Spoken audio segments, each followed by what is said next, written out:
everybody, what's up to my YouTube family? Good to see you guys. It's a beautiful, beautiful day. I'm out here just in my thoughts. You know how I be. I got on my blockers today. And I was thinking about just the way I used to be before I had baby Garvey. I used to be a part of hashtag Team No Kids Club. You couldn't have got me to want no kids. I mean, really, I'm thinking about how my life is so different than the way I thought it was going to turn out because, believe it or not, there was a time in my life where I did not want children. I was, again, hashtag team no kids for 32 years. Didn't want them. And being that I was a flight attendant for so long in my life, I also looked at it as an inconvenience. I was into that whole corporate lifestyle, like, oh yeah, I can't do what I want to do. Kids is going. I used to feel sorry for people that had children. I really did. I was like, it's stupid. And I'm looking at just how many 180-degree shifts that I've made in my life. I was a person that never wanted to wear natural hair. I thought women that wore natural hair was stupid. I'm like, honey, I need to be beat immediately. Wear a lace wig, it automatically be perfect. I want news anchor hair. Like, I mean, yeah, I was that person. I used to be that person, eating pork neck bones, beans and rice, crazy shit. But it's like, I feel like I'm a testament to how anybody can transform. But I remember it was a time in my life where it was around 2014 and I wasn't doing great. I was at the height of my depression, not feeling good about myself, just going through shit, okay?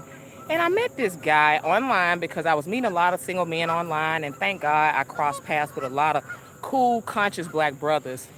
But I used to always really feel proud to tell men that I wasn't interested in having children. I thought it made me more marketable that I didn't have children and I didn't want children. But girl, life has a way of proving you wrong. And the way my mind was set up, I didn't realize why I didn't want to have children until this one brother really just put something in my mind. He was a Pisces. Shout out to you, brother. And he said, don't be afraid to go into your God-like state, girl. Like, I'm like, what? He's like, when you pregnant, you are in your most God-like state. And why don't you want to be pregnant? And he was like, it's all from a state of fear. And he made me think, and I was like, oh my gosh, it really is. Because when I think about it, I hadn't seen anybody that made the shit look good to me. I hadn't seen any relationships being from a single parent home. I hadn't seen healthy black relationships. We don't see the Cosby Show. A lot of black people, if we willing to just be honest, we don't see the Cosby Show. So for me, I saw my mom. She ain't never had love. I didn't realize, though, that this was subconsciously ruling my decision not to want to have children until he said that. And so I'm being a thinker, philosophical person. I'm like, wait a minute, I don't want to be programmed. Am I being programmed? And I thought about it, and I said, you know what? This is coming from a place of fear and not love. Why don't you want to have children? Because I always said, ain't no nigga gonna get no baby on me and leave me, have me looking crazy and stupid. That was my narrative. And to think about how much I would have been missing out on if I hadn't had baby Garvey, like if I hadn't met Ian. And I literally had told my mom, I was 32 years old, the summer of 2014, I told my mom, I said, Mom, I'm not gonna have children. I told her. And the way life had it, maybe 2 months later, I met Ian. And I wish people would stop saying what they will and won't do like I used to. I used to say that shit all the time. Oh, I want this, I won't do that, I won't do this, I won't do that. It was a time I didn't think I was ever going to have any other career other than being a flight attendant. And yet here I am. It was a time where I said I'd never give a Jamaican man a time of day because they're all hustlers, they're scam artists. I had so many ignorant, preconceived notions. But it was all from a place of fear. We're all living like that. We have these preconceived notions and limiting beliefs of what we will and won't do, what we can and can't have, and all this different type of stuff, but it's based on limiting beliefs. And what we're doing is we're missing out on the greatest things in life. Being a mother is the best thing ever. And this is the subtle genocide. The killing people's desire. It's a lot of women that's like that just don't want to have children. And it's a lot of black women that didn't have children and could not have children. It's an agenda for that. For us not to even want them, for us to only see dysfunctional black relationships, that's going to make us not want relationships, not want children. That's what's happening for a lot of us. And that's the subtle genocide, when they kill your desire to create, to procreate. And it don't even stop there. Because the secret to life is to live without fear. And when you look at your life and how everything is fear-based, the way you live your life, the things you really want to do, you're not really doing them. And so the trick of white supremacy living in this society is to give us so much bullshit, to feed us so much caca and fuckery in the media and in these narratives on a daily basis, so that we don't even want to fuck with no relationships. Everybody right now, the average black person you talk to, the average black woman you talk to, she don't have nothing good to say about relationships, because we haven't seen good examples of the shit.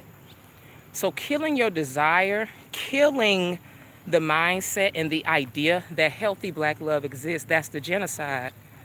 Because like Dr. Layla Africa said, you know, we're looking for the weapon, but the weapon is a strong black loving relationship and black men and women procreating. You're looking for a gun, the gun is the relationship. That's the weapon. And when I placed myself, when I was starting to think about what matters, the service I want to give in this life that matters, I knew health matters. And when you think about what you're going to do and how you're going to serve, put yourself in a position where you serve and you do something and give a product or service that matters, what people are going to need. Something people need as much as they need water. And I knew to put myself in a position of health and love, because that's the main things that's running everything. The spirit, your spiritual life, your mental, physical, emotional health, that runs everything. And when you get those places and when you get those positions in your life in order, you can have anything that you want. You're in alignment. But I was thinking about that. I said, you know, they almost got me. They almost had me be one of those women to not procreate. They don't want you to procreate, sis. They don't want you to think that you should even have a black relationship. Black relationships don't exist no more. It's hard to get a good black man. So what's the point of having children with them? Man, they showing y'all, and the only black relationships they showing y'all is this love and hip-hop dysfunctional shit where you see men fucking around on everybody. All you doing is you just thinking about what can go wrong. That's why I didn't want to be in no fucking relationship either. I was like, this shit don't look good. I don't want no parts of that. I ain't even want to have no orgasm with nobody. I'm serious, like mentally, I said, ain't no nigga gonna have me all stretched out and looking for him in the daytime with a flashlight. Hell no. Killing your desire, keeping your wall up, making sure you don't fall in love. Falling in love is a bad thing. Being in love is a bad thing. Procreating with a black man, oh Lord, that's gonna be some shit. How many of y'all really be excited for your friends when they get engaged? Do you really still believe when a couple gets married that it's gonna be great, or do you automatically think of what could go wrong? Because most people are thinking about what could go wrong. Because most people are thinking the man's gonna cheat, it's not gonna be good, but you've all played a game and you all fake like you happy. But deep inside, the average black person, if you haven't experienced good black love relationships, your desire to procreate and to create is probably really small too. And that's the trick, to kill your desire to want to have love, kill your desire to want to have children, kill your desire to want to create those businesses that you want to create, keep you so afraid of what could go wrong. That's the trick. Keeping you afraid of what could possibly go wrong. And most people are not living their life because they're thinking about what could possibly go wrong. When the key to life and the secret to life is to live without fear. I heard Brother Tariq Nasheed say that on the podcast a couple weeks ago, and recently that shit hit me like a ton of bricks, because I realized that when you approaching love again, so many people approaching it as if what could go wrong. They thinking about what could go wrong instead of thinking about what's my opportunity here. Why am I meeting this person? And so most people, they're thinking about love and meeting people with the wrong mindset. They're approaching it with the wrong mindset. They're not thinking of it as, hey, this is a person, another like-minded person that's been placed in my path. Why have they been placed in my path? They're here to serve me for a reason. I'm serve them. You got the wrong mindset. We're thinking about, oh, how he gonna get over on me, and all this other all this other stuff. How y'all doing? And it's all this good black love out here waiting on you, but you got your guard up, wondering what could go wrong. And when you think about what could go wrong, you're only going to attract what can go wrong. And you look at everybody from that lens. There's a lot of people that swear they're not doing this, but you do it. You do it all the time. This is why you haven't been able to attract those opportunities, those people, because you're really afraid of what could go wrong. And that's the way they dupe you, to living in so much fear of what could go wrong that you don't even try. You don't even try. You don't want to lose your job. You don't want to make nobody mad. You don't want to rock the boat because you're thinking about what can go wrong, and you don't even think that the black men are out here that's really here to serve you. You think the average black man and the average black woman crazy and the love game fucked up. That's what you coming in with, and so the job is already done. Program complete. That's what they wanted you to feel. They wanted you to be in such a state of terror and fear about the world, your opportunities, what you're doing, so that you won't even try. And your mindset's so fucked up. So when people come to me asking about, oh, well, I want to find love, but this and that. And I'm like, you can't act as if somebody's going to just prove you wrong. It don't work like that. You got to already know that love is great and black men are out here willing to serve you and help you and your divine partner exists.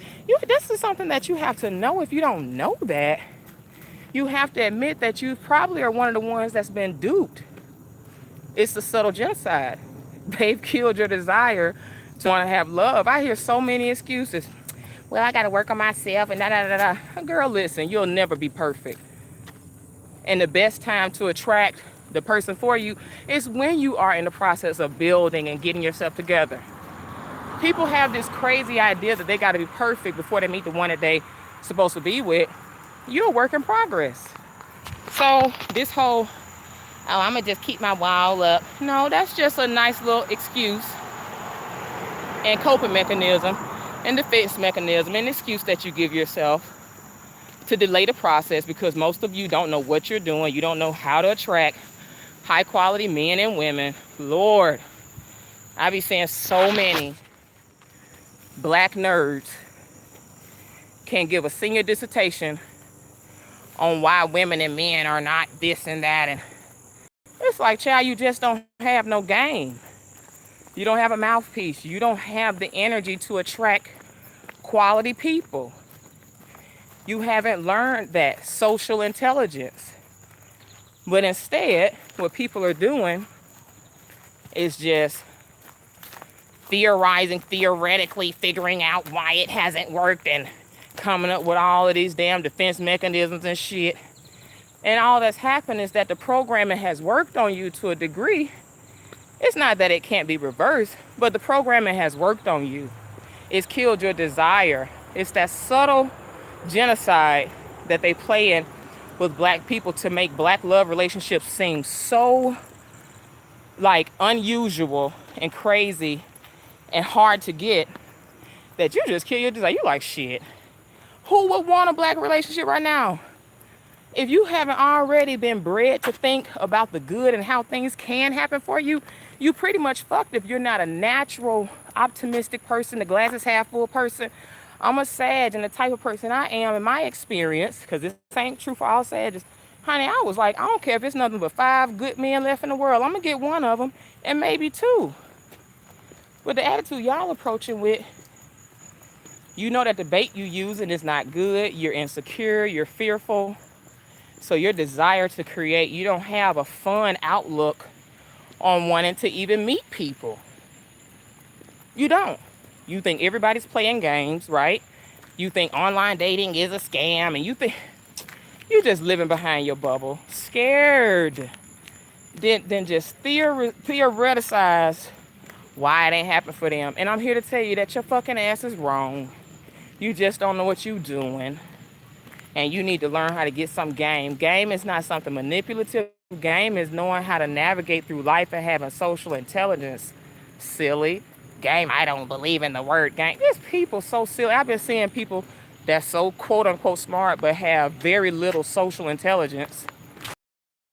to say they life, I wouldn't feel good about my prospects in love either if most of my experience have been bullshit. Because you out there and don't know what the fuck you doing, so chances are you probably didn't attracted some fuck shit, you know, because you don't know how to attract the high caliber. You haven't been taught. You haven't had real life experience in that because you've been working a job, getting a degree, not learning real life experiences that's going to really help you find a protective provider and build black wealth. But they duped you into thinking all this other shit was important, and it's not. So your desire at 30, 40, 50, you got all these excuses. Men over 40 ain't shit cute about being an old daddy at the bar no more. The jig is up. The jig is up. Success is having a black family. Wealth is having time in a black family. Wealth is the quality of your relationships and the quality of your health. That's your wealth. You having love in your life, you having somebody that got you, that's winning. When you can reverse any disease, when you can monetize any gift you have, when you can come together with your mate and fulfill your purpose, that's winning. But y'all done been sold a lie, sold up the river, and y'all angry. Well, and these black women, these black men. And I look at you and shake my head, because ain't nobody about to be wasting time on you to try to make you believe what I'm saying. Don't you understand? You can leave any comment you want to leave. You can feel however you want to feel about this. The truth of the matter is that you've been duped and you've been scared into not creating, because chances are if you single and you scared to mingle and find men and women and don't have game, you're probably that same person in your life with your business and you doing something and you don't have control over your destiny there either. Though the two are correlated, directly correlated. So women, men, find people that are creating. Find men that are creating, that are excited about procreating children. Men that are excited about having more children, they're men that have resources. Women that are excited about having more children, they usually have good wombs intact. They have feminine grace. They not fucked up in the mind with feminism, thinking that having children is a horrible state. Fuck with women that whose bodies can look good after they have children. Because hell, if I had children and my body looked like shit, and my experience having children was shit, you crying over a baby daddy that ain't shit. It ain't nothing fun about that. I couldn't imagine carrying the seed of a man who I hate. And that's a lot of black women. So no, you wouldn't be looking forward to recreate that experience. Of course not. We got a whole generation of the one and done club. One and done. Your experience wasn't good. Your experiences in love haven't been good. And that's why you just shut it down. And white supremacy's won. And you have an opportunity to turn that around, recalibrate your mind, rise above this shit. If you're not meeting amazing black men all the time, chances are the bait you working with, the bait that you fishing with, it's not about shit. If I was single again, I could find a great man and great men easily. Because the bait I'm working with, my mindset, is not a question of if there's somebody for me. It's just when. And everybody I meet along my path is pushing me toward him. Okay? And that's how you guys need to think about all of this. Instead of meeting the love and the dating game with this stupid ass westernized mindset of dating instead of nation building. You need to be thinking about your dating objective of who is helping you meet your objective of happiness, who's helping you meet your objective of fulfilling your destiny. That's your filter. But we're going to talk about that in Finding Your Fire. I love that we have a lot of ladies already signed up. If you guys want to sign up for that course, it starts August the 20th. And so if you have any other questions about this, I'm still doing my holistic counseling sessions and natal chart readings for $79. The regular price is $249. But I'm going to continue that special for Leos only. And the special ends August 1st. So let me get out of here, guys. I hope you got something out of what I said. Love you. Talk to you soon.